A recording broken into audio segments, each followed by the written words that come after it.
Hello friends, welcome back to Sukanya's curry world. ഇപ്പം നല്ല മഴക്കാലമാണല്ലോ അല്ലേ? ഈ സമയത്താണ് നമുക്ക് കൊതുവിനെ കൊണ്ടിട്ടുള്ള ഉപദ്രവം കൂടുന്നത്. അപ്പോൾ കൊതുവെല്ലാം കടിച്ചിട്ട് നമുക്ക് ഹോസ്പിറ്റലിലൊക്കെ ആകാറുണ്ടല്ലോ അല്ലേ, ഓരോ അസുഖങ്ങളൊക്കെ ആയിട്ട്. അപ്പോൾ എങ്ങനെ നമ്മുടെ വീട്ടിലുള്ള കുറച്ച് കാര്യങ്ങൾ വെച്ചിട്ട് ഈ കൊതുവിൻ്റെ ശല്യം നമ്മുടെ വീട്ടിൽ നിന്ന് ഇല്ലാതാക്കുക എന്നുള്ളൊരു കാര്യമാണ് കാണിച്ചു തരുന്നത്. അപ്പോൾ അതിനുവേണ്ടി ഞാൻ ചെറിയൊരു മൺവിളക്ക് എടുത്തിട്ടുണ്ട്. മൺചിരാത് എന്ന് പറയും. നമ്മൾ ദീപാവലി അതുപോലെ തന്നെ നമ്മുടെ കാർത്തികയൊക്കെ കത്തിച്ച് വയ്ക്കുന്ന അതിലേക്ക് ഞാൻ കുറച്ച് കർപ്പൂരം ഇട്ട് കൊടുക്കുന്നുണ്ട്. അതായത് 3 പീസ് ചെറിയ കർപ്പൂരം ഇട്ട് കൊടുക്കുന്നുണ്ട്.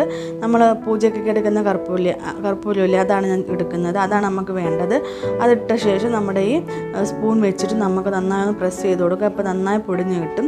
ഇല്ലെന്നുണ്ടെങ്കിൽ നമ്മളൊരു പേപ്പറിലോട്ട് ഈ കർപ്പൂരം വെച്ചിട്ട് എന്തെങ്കിലും വെയിറ്റുള്ള സാധനം വെച്ച് ഇടിച്ചു കൊടുത്താൽ മതി. അപ്പോൾ നന്നായി പൊടിഞ്ഞ് കിട്ടും. ഇപ്പോൾ നമ്മുടെ കർപ്പൂരം നന്നായി പൊടിഞ്ഞിട്ടുണ്ട്. ഇനി നമ്മളിതിലേക്ക് ചേർക്കാൻ നമ്മുടെ കിച്ചണിലെല്ലാം ഉള്ള മഞ്ഞൾപ്പൊടിയാണ്. കുറച്ച് മഞ്ഞൾപ്പൊടി അതിലേക്ക് ചേർത്ത് കൊടുക്കുന്നുണ്ട്.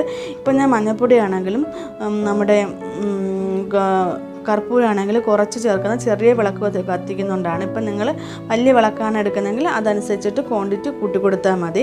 ഇപ്പം ഞാൻ വിളക്ക് കത്തിക്കാൻ നമ്മുടെ നല്ലെണ്ണയാണ് എടുക്കുന്നത്. ഇപ്പം നല്ലെണ്ണ ഇല്ലെന്നുണ്ടെങ്കിൽ നിങ്ങൾക്ക് വിളക്കെണ്ണയില്ല, അത് നിങ്ങൾക്ക് എടുക്കാം. എന്നിട്ട് ഒരു സ്പൂൺ വെച്ച് നന്നായി മിക്സ് ചെയ്ത് കൊടുക്കണം. ഈ കർപ്പൂരവും നമ്മുടെ മഞ്ഞൾപ്പൊടിയൊക്കെ എണ്ണയ്ക്കകത്തോട്ട് നന്നായി മിക്സാക്കി കിട്ടാൻ വേണ്ടി നന്നായി ഒന്ന് മിക്സ് ചെയ്ത് കൊടുക്കാം.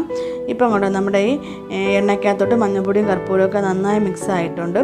ഇനി ഇതിലേക്ക് നമ്മൾ വിളക്ക് കത്തിക്കാൻ എടുക്കുന്ന തിരി എണ്ണയ്ക്കകത്തിട്ട് നനച്ച് നമുക്കിത് കത്തിച്ച് വെച്ച് കൊടുക്കാവുന്നതാണ്. ഇത് കത്തി വരുമ്പോൾ തന്നെ നല്ലൊരു മണമാണ് കർപ്പൂരത്തിൻ്റെയൊക്കെ.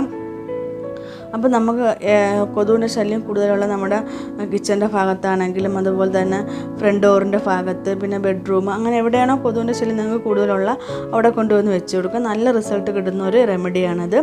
ഇപ്പം നമ്മുടെ സൂപ്പർ മാർക്കറ്റിലൊക്കെ ഒത്തിരി കൊതുവിനെ കൊല്ലുന്ന റീഫിൽസ്, അതായത് ലിക്വിഡും അതുപോലെ കൊതുക് തിരിയൊക്കെ കിട്ടുന്നുണ്ടല്ലോ അല്ലേ.